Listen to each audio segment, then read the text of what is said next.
So here the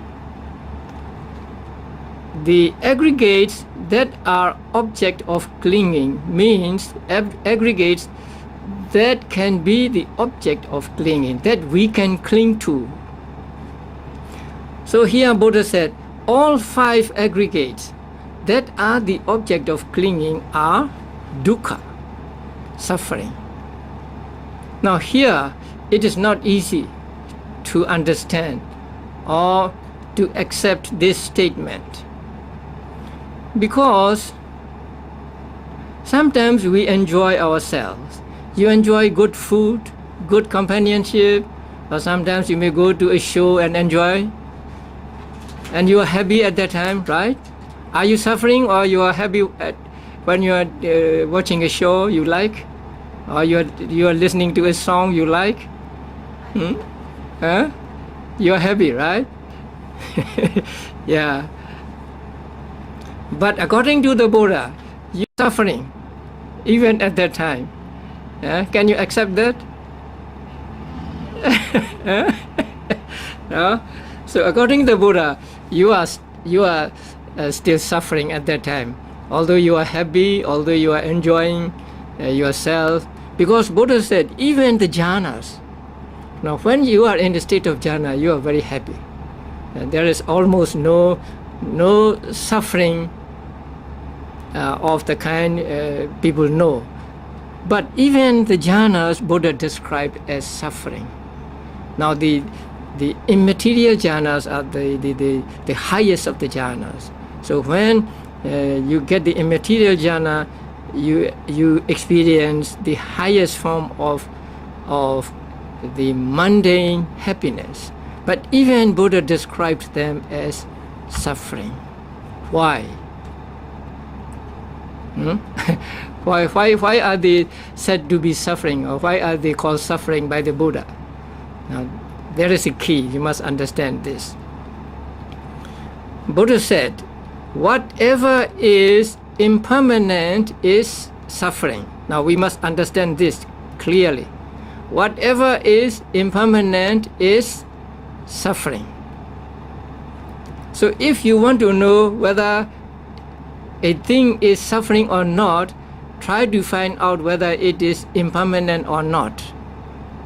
Right? You want to know whether this is suffering or not, then try to find out whether it has a beginning and an end. I mean, whether it is impermanent. If it is impermanent, then it is called suffering by the Buddha. And whatever has arising and disappearing is impermanent. You say something is impermanent. Why do you say that thing is impermanent? Because it comes and goes, right? So whatever has a beginning and an end is impermanent, and whatever is impermanent is dukkha, suffering. Now that is taught by the Buddha. We must understand this. So you are enjoying yourself, but that enjoyment will come to an end, right? It will not last forever. So when it comes to an end and it is no more, there is no enjoyment. So Buddha's explanation is that whatever is impermanent is actually suffering or dukkha. Here we must understand also the word dukkha. Whenever we hear the word dukkha or the English word suffering, we think of pain only. Now it is sometimes say we hit ourselves and we say, oh, it is dukkha, right? So when we say dukkha, we think it is only pain. Pain is dukkha. Or you are sorry and you have mental pain, right? But here, dukkha means more than that. more than pain, more than painfulness. It is more than that. And so in some books, it is translated as unsatisfactory. It may be a little better.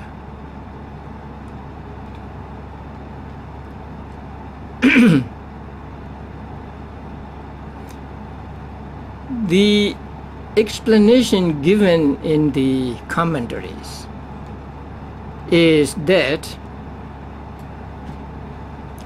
the mark of dukkha, the sign of dukkha, is constant oppression by arising and disappearing. Now that is important. Something is called dukkha because it is constantly oppressed by arising and disappearing. That is the meaning of dukkha, not just painful. If we understand dukkha as painful, our understanding of dukkha is very shallow. So you hit yourself by accident, or you prick yourself your finger with a needle and there is pain. So you say, oh, it is dukkha, right? But that kind of dukkha you can understand without practice of vipassana meditation. But what dukkha you must understand through the practice of vipassana meditation is different. That is being constantly oppressed by arising and disappearing. That you must understand. And that you can understand only when you practice vipassana meditation and see things coming and going, coming and going. Now you are practicing, let us say you are practicing vipassana meditation. So when you practice vipassana meditation, you have to make notes of the object. Now you have to observe the objects. So there is one object and you try to be mindful of it, or you make a mental note, right? And let's say there is the thinking. Your mind goes out and you say thinking. Then after 2 or 3 notes, it is gone. But there's another object. Then you take that object. Suppose there is a sound. Then you take that sound and say hearing, and it disappears. It is finished, no more. Then there's another object like pain in the body. Then there's pain, you make notes. And then there's another object and you make notes of it and you see it arises and it disappears. So when you have to take these objects one after another and see them as arising and disappearing, many objects, you come to the understanding that, oh, everything is oppressed by arising and disappearing. That constant oppression by arising and disappearing is what Buddha meant by dukkha. So that is what I call philosophical understanding of dukkha. That is very important. Most people don't understand dukkha in that way, especially those who do not practice vipassana meditation. So you can get this kind of understanding of dukkha only through vipassana meditation. Now you listen to my talk and I'm talking to you, or you may read books on this and you think you understand. But that understanding is not your understanding. That is I call them borrowed understanding. It is not your own understanding. Somebody says this and you say, oh, it may be true. Or you read in a book and then, oh, it is true. But unless and until you see for yourself, through practice of vipassana meditation, that knowledge is not your knowledge. So by practice of vipassana meditation, we are making these kinds of knowledge our own knowledge. Only then is it called true vipassana knowledge. So vipassana knowledge cannot be gained through just listening to talks or reading books or just speculating. You have to practice. That means you have to observe objects as and when they arise, when they are existing That means at the present moment. So that is why in Vipassana meditation, to be mindful of the present object is very important. Only when you observe the object at the moment can you see it arise and it disappear. If you are not looking at something, you will not see it, right? Okay, take the example of the lightning. Are there lightnings in this country? Lightning and thunder, right? So suppose you are looking at the sky. There are clouds and you are looking at the sky, and then there is a flash of lightning. Because you are looking at the sky and you look at the lightning, when it flashes, you really see the lightning. If you don't look at the sky at that moment, you will not see the lightning, right? Yeah. If you look at the sky before it flashes and not at the moment it flashes, you will not see, right? So only when you are looking at the lightning, when it flashes, do you really see it, right?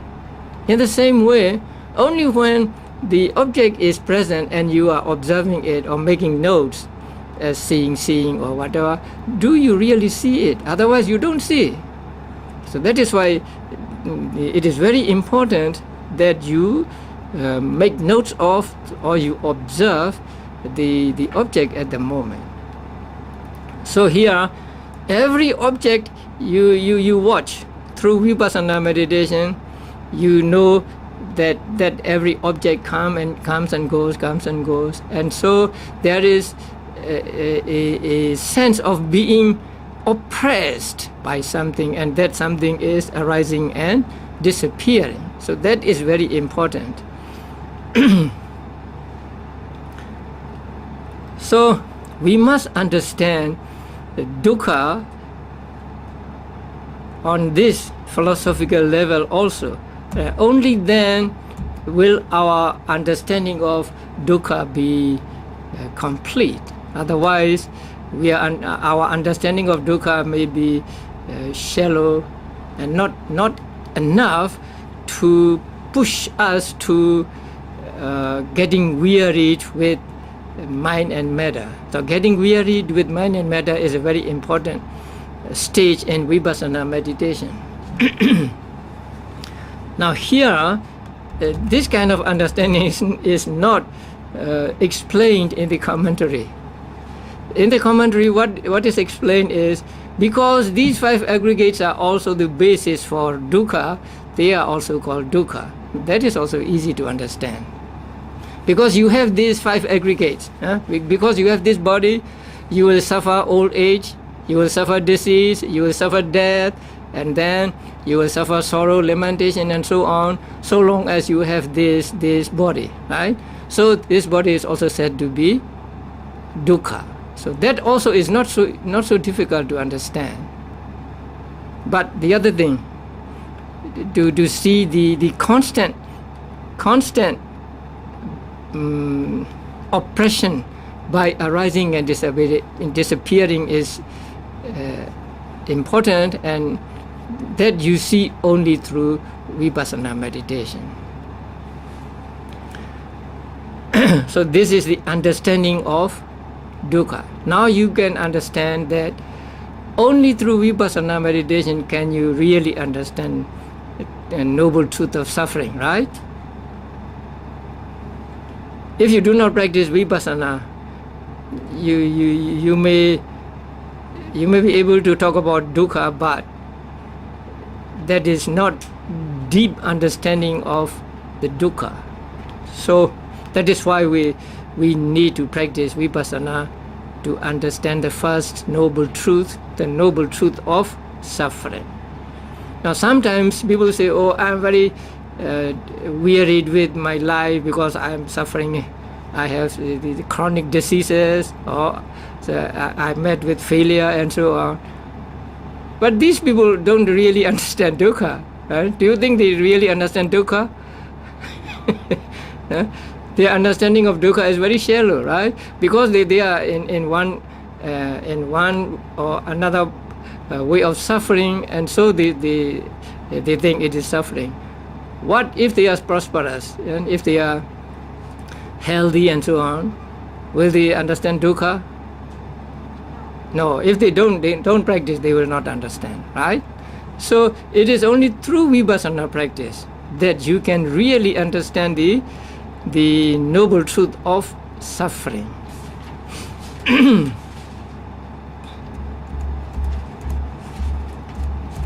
So let us go back again. The first one. What is suffering? Birth, right? Birth is suffering, and then aging is suffering, and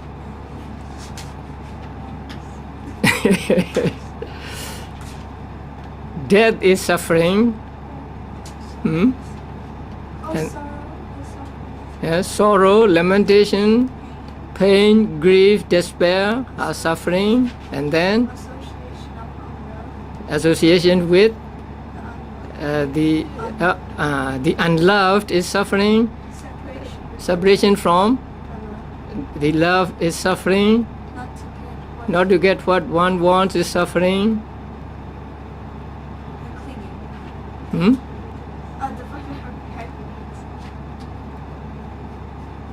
What is next? The 5 aggregates of clinging are suffering. So now you understand why they are called suffering. And the 2 levels of the understanding of dukkha. And also the translation of dukkha as suffering is not adequate. Because dukkha means more than suffering, right? So, what is the mark of dukkha? Is constantly oppressed by arising and disappearing. Very good. So if you want to see dukkha, you must see that. The constant oppression by arising and disappearing. So can you point out anything in the world which just arises and does not disappear? No. Even the buildings, they may stand for 100 years or 200 years, and then in the end, they will disappear. They will become old, and then they will have to be demolished. So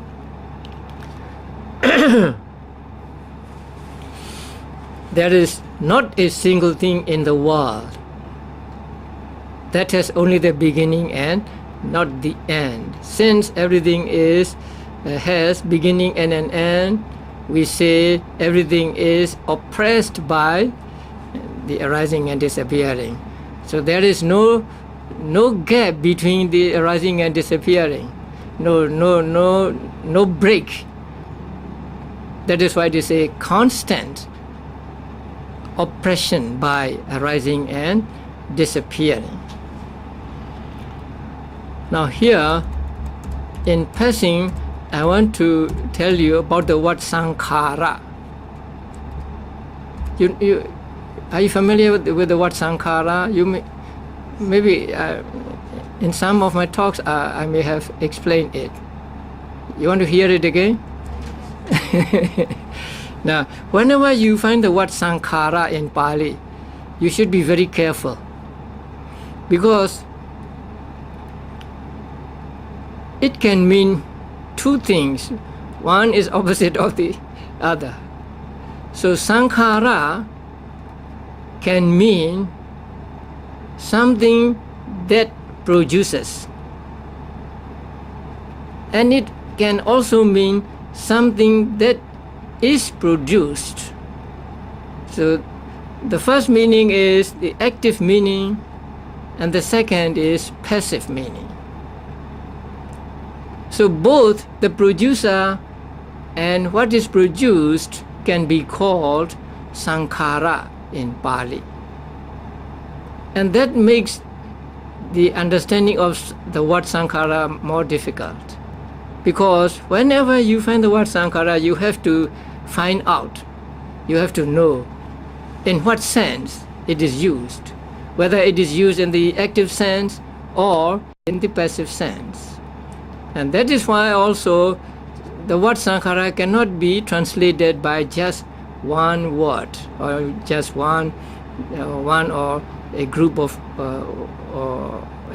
words. Sometimes people say sankhara as volitional activities. Then you cannot use this translation volitional activities for every sankhara you find in the books.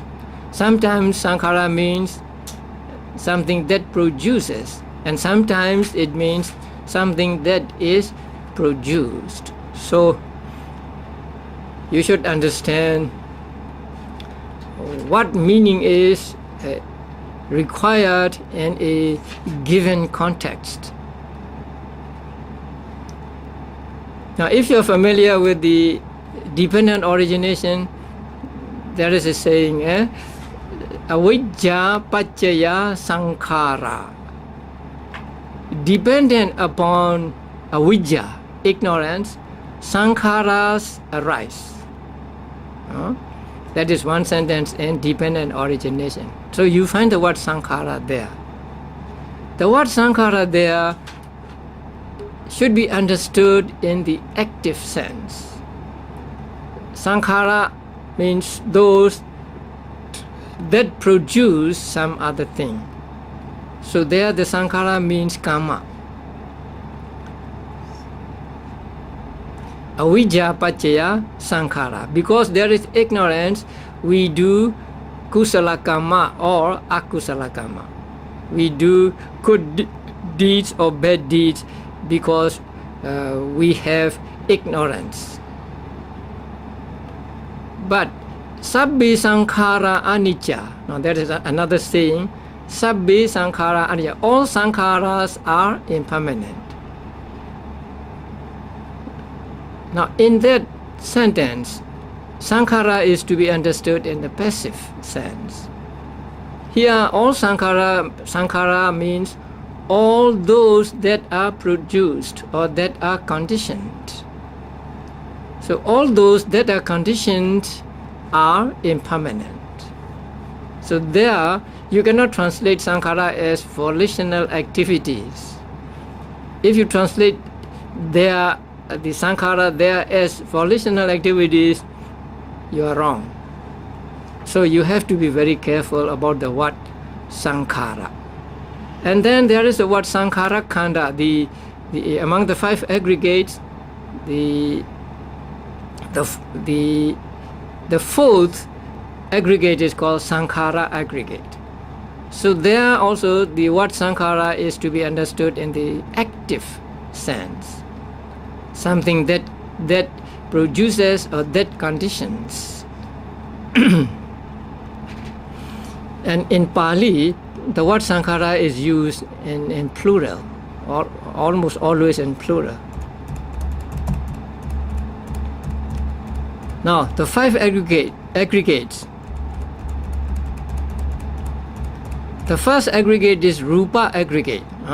Metta, so it is not difficult to understand metta aggregate. Now, the second aggregate is feeling aggregate. That means you have feeling in your mind. You suppose you have pain in the body, and you experience that pain with your mind, and in your mind there is a mental state called feeling. So that feeling can be sometimes pleasurable feeling, sometimes displeasurable feeling, and sometimes neutral feeling. Sometimes you are happy, sometimes you are sad, sometimes you are neither happy nor sad. So these three kinds of feeling are called feeling aggregate. So every time you experience an object, there is this feeling. You may not be aware of that feeling, but there is always feeling.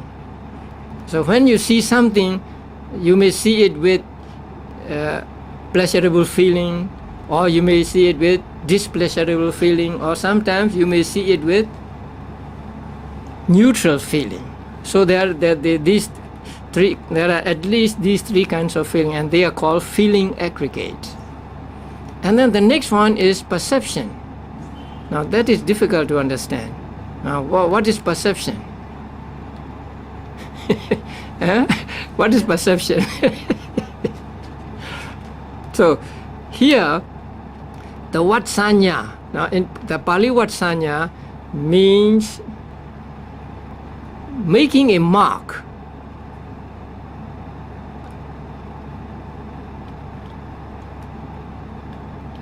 Now you may have seen carpenters building a house or making things like this table and so on, and then they make marks on the wood, on the timber, right? So this part is to be cut off, or this part is to be taken, or this part is to be used as a foot or as a board and so on. So they make marks on the timber, and these help them to remember or to recognize when they see it later. In the same way, whenever we experience an object, our mind makes a mark of that object. Now that is why when we experience it again, we are able to recognize it. Suppose you see a man or a woman.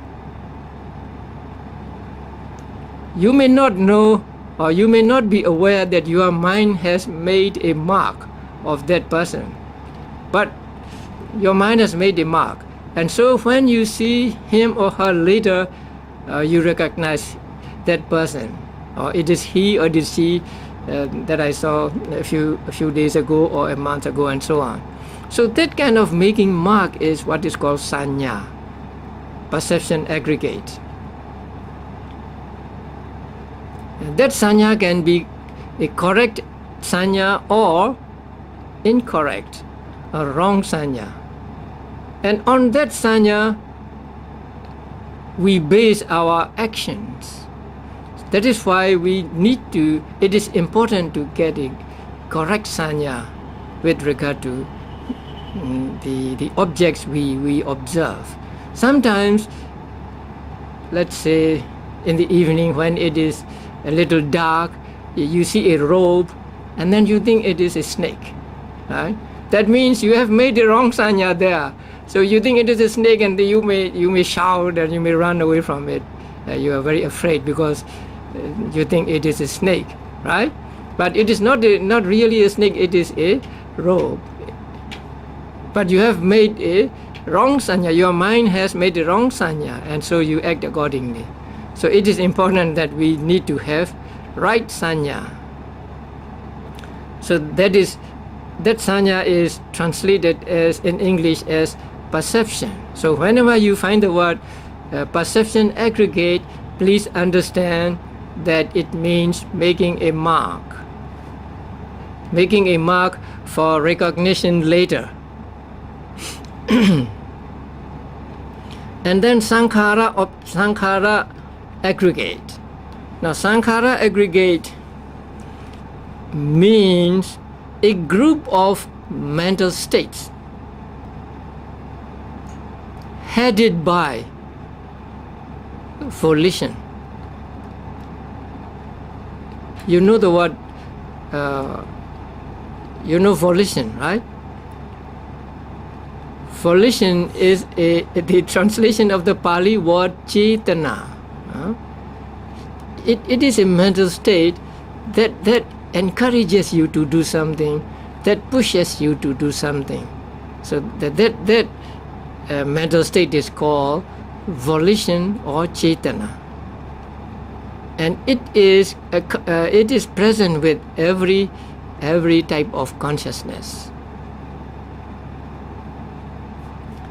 It is compared to a monitor in a class. I don't know whether that word is still used. When I was young, we have a class, and one pupil is called a monitor. So he is a leader of the the other pupils. So that kind of person works for himself as well as encourages others to do their work. So Chaitana is like that. Chaitana always encourages other mental factors to do their own function, and at the same time it does its own function. So that mental state is called in Pali Chaitana or volition, and that is also called a sankhara. So the mental states that are headed by Chaitana are called sankhara aggregate. And there are altogether 50 mental states that we call sankhara aggregate. So you can read about the aggregates in that big book also. Not here. You have to go to another chapter.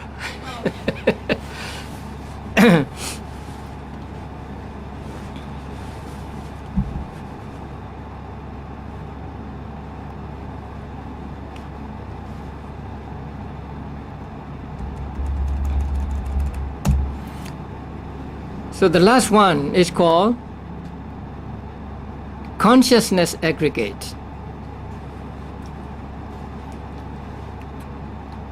Consciousness, this word also is not accurate, but we have to stay with it because we do not know any other better word for the Pali word chitta or vijnana. But here consciousness means just the awareness of the object.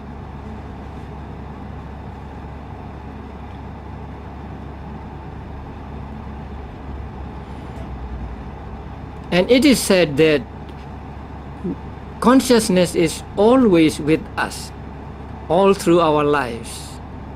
So from the moment of conception until the moment of death, there is consciousness.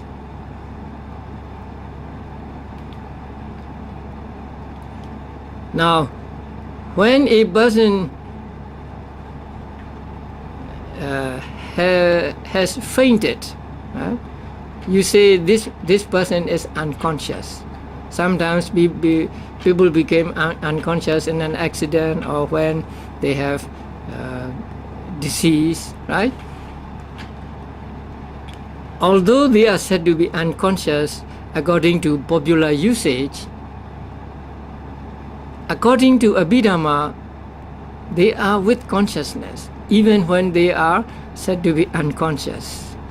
So even when you are asleep, there is consciousness or mental activity going on. You are not without consciousness when you are asleep. So that awareness of the object is what is called vijnana or chitta in Pali. And that vijnana or chitta is always accompanied by other mental states.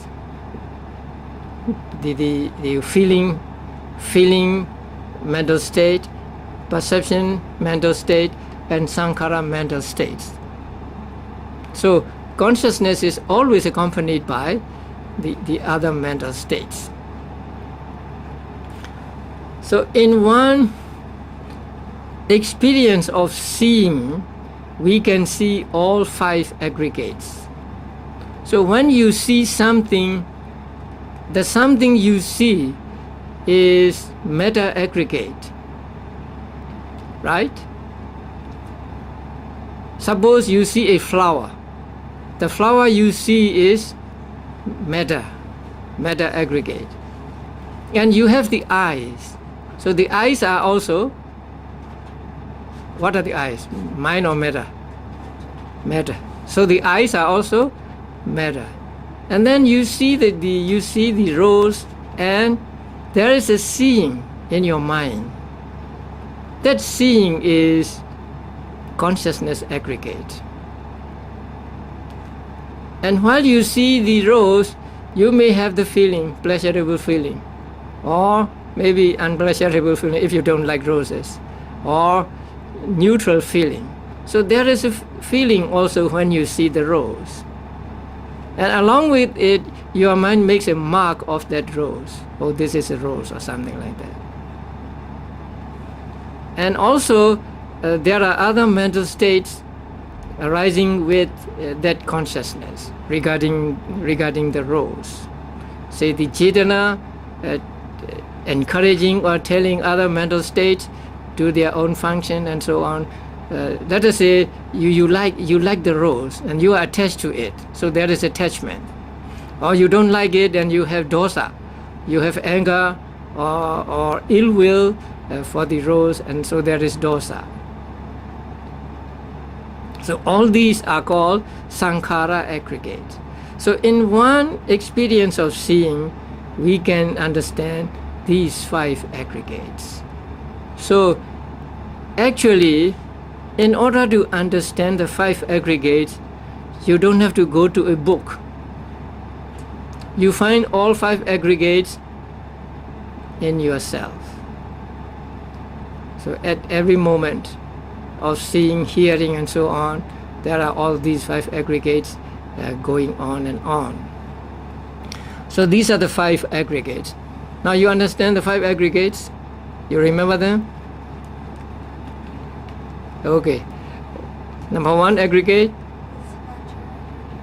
meta aggregate. Number 2, feeling aggregate. Number 3, perception. Number 4, sankhara aggregate. And number 5, consciousness aggregate. And it is important that we take any of these 5 aggregates as object when we practice vipassana. So vipassana takes only these 5 aggregates that are subject to clinging as object.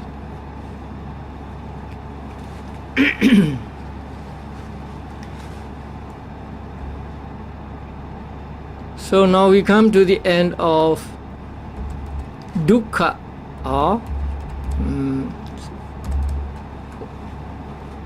the noble truth of suffering.